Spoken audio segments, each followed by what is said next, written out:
네, 안녕하세요. 멘탈리전부다의 철영입니다. 네, 시작하기 전에 잠깐만 말씀을 드리면 현재 단톡방 인원이 꽉 차서 추가로 들어오고 있지 못하신데요. 어제 워낙 많은 분들이 추가 방을 개설해달라고 질문을 남겨주셨는데 일단 현재 단톡방부터 충분히 안정적으로 운영이 가능하게 되면 그때 추가 단톡방의 개설 등은 생각을 해보겠습니다. 일단 현재로서는 그럴 계획이 없기 때문에 참여하기를 열심히 눌러보시라고밖에 말씀드릴 수 없는 점 죄송하게 생각하고 있습니다.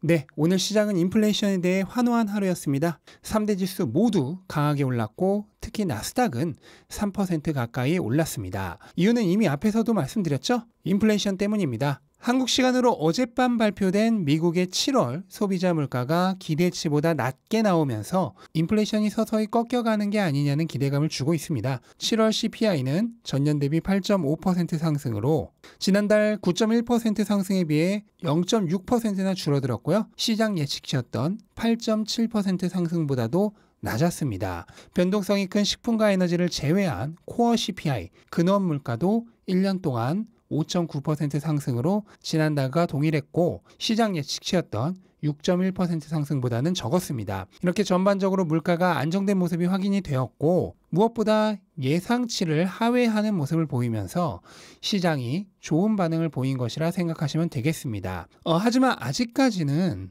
덮어두고 좋아할 수만은 없는 불안 요소는 남아 있습니다.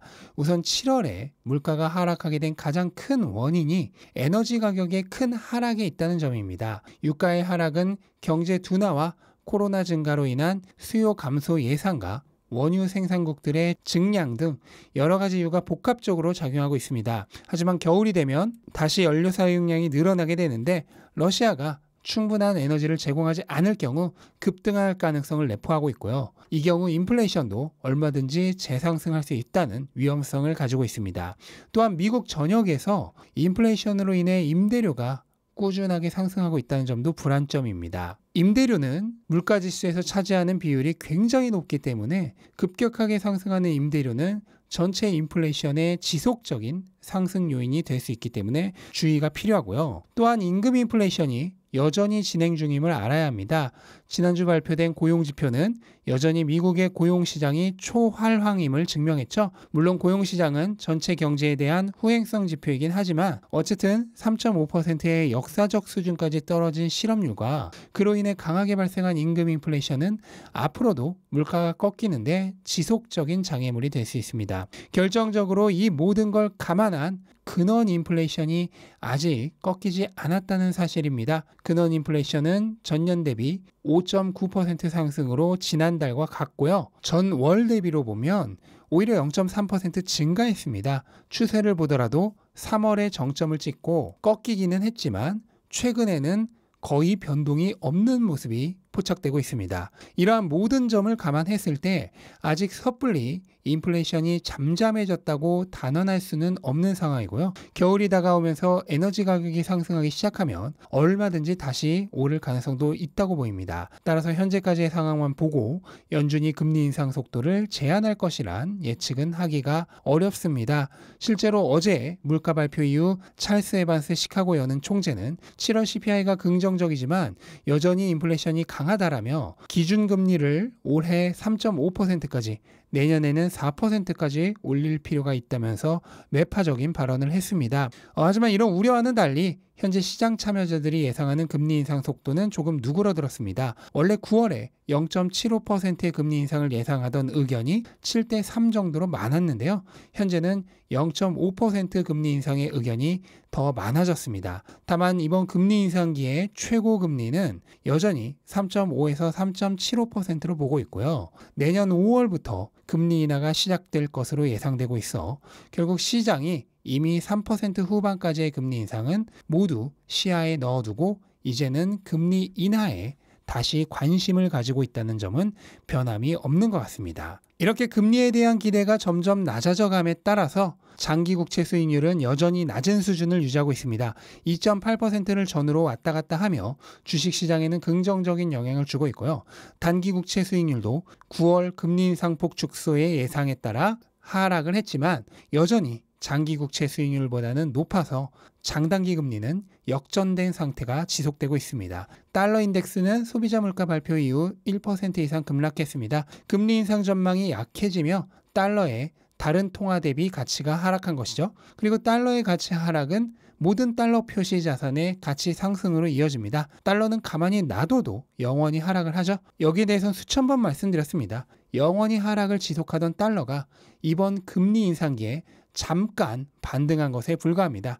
자산을 팔아서 현금을 사는 건 영원히 하락하는 달러가 잠깐 반등하는 것에 베팅하는 도박행위입니다. 이런 과정을 넓은 눈으로 보지 못하고 미시적인 2, 3년 정도의 관점으로 보기 때문에 투자가 힘든 것입니다. 높은 곳에서 모든 걸 관조하는 마음으로 보면 시장의 폭풍 같은 움직임도 한순간 솟았다 사라지는 구름처럼 무의미한 아기 다툼에 불과합니다. 이럴 때 금은 어땠을까요? 네, 거의 보합이었는데요. 그래도 달러보다는 상대적으로 최근 추세가 좋은데 달러가 떨어졌으니 금은 오를 거라 생각하기 쉽지만 지금과 같은 상황이 오면 투자자들의 위험 자산에 대한 선호가 더 오르기 때문에 금도 피해를 받는 자산군 중 하나가 됩니다. 이 점은 유의가 필요하고요. 유가도 거의 보합세였는데요. 유가는 최근 지속적인 재고 상승과 수요 감소 우려로 가격이 많이 하락해 있긴 하지만 최근 미국에서 휘발유 재고는 줄어들고 있다는 소식이 나오고 있고 결정적으로 겨울이 되면 또 어떻게 될지 예측하기 어렵습니다. 러시아가 일부러 겨울을 노리고 있다는 얘기도 있으니까요.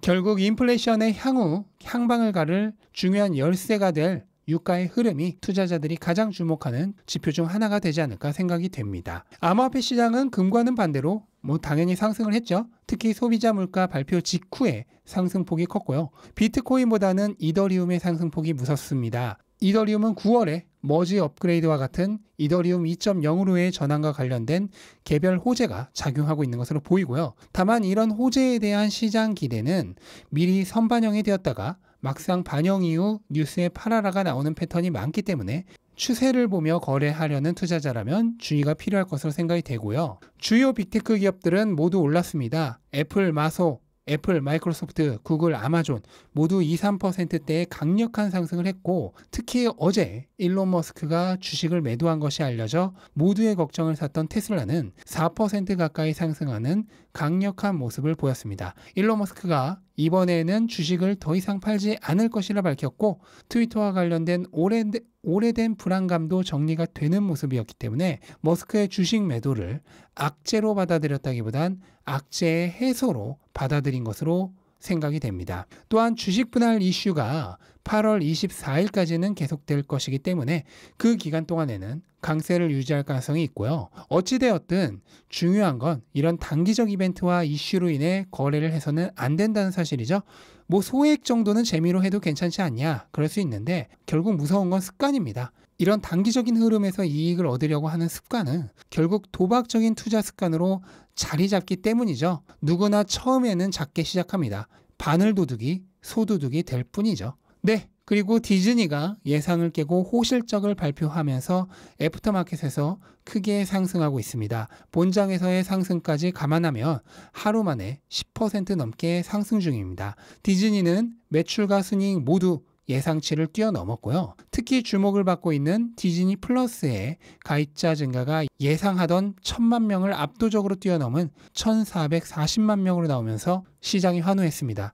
특히 디즈니의 원래 주 비즈니스를 할 수 있는 디즈니 월드의 매출도 시장 예상을 뛰어넘었는데요. 이 부분의 경우는 지속되는 경기 둔화와 코로나의 재확산으로 인해 다음 분기에는 회복세가 조금 꺾일 가능성은 염두에 두어야 할 것 같습니다. 하지만 앞으로의 주력 사업이 될 디즈니 플러스가 예상보다 높은 성장을 보인 것은 긍정적일 수밖에 없고요. 디즈니는 이런 가입자 증가 추세와 인플레이션을 감안해서 가격을 인상할 예정입니다. 광고 없는 디즈니 플러스의 가격을 현재 7.99달러에서 10.99달러로 38% 인상한다고 합니다. 다만 그럼에도 불구하고 여전히 스트리밍 사업부는 수익성이 크게 높지는 않은데요. 이유는 현재 업계 최강인 넷플릭스를 따라잡기 위해 공격적인 출혈 영업을 펼치고 있는 점과 ESPN 플러스의 스포츠 중계료가 계속 상승하고 있다는 점 때문입니다. 만약 몇 년이 지나도 수익성이 여전히 나쁘다면 현재 디즈니의 지나치게 높아 보이는 밸류에이션을